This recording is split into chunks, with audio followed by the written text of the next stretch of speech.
Do you say Minnesota or Minnesota? Aunt or aunt? I say aunt. Yeah, I say aunt. Well, when you hear those first words out of many people's mouths, you can tell right away where they're from. One country, but we all sound so different. And many of you have emailed asking, why do we have accents? Well, Jason DeRusha tries not to sound like he's from Chicago as he goes after this good question.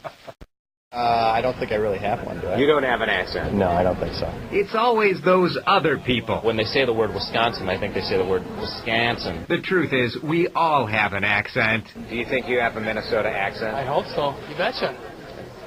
Perfect. Yeah, sure. In Oklahoma, you write with a pen. You don't say that anymore. I don't say that anymore, no. Bill Beeman is a nationally known linguistic anthropologist. He studies why we talk the way that we talk. You start speaking the way that your mother speaks.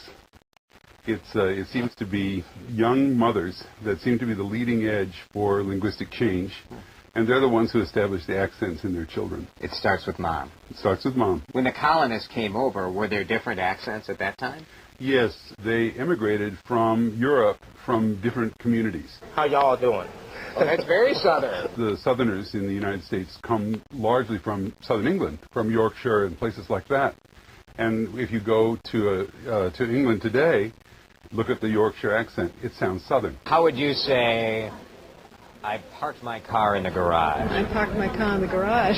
The R's at the end of the words were regularly dropped, just like the British gentry would drop them. And even today, you can still be an elite in Boston and not have your R's pronounced at the end of a word. Do you have an accent? Not that I know of. When you're checking out, they put it into a bag. A bag? You don't have an accent at all. What about that Minnesota accent?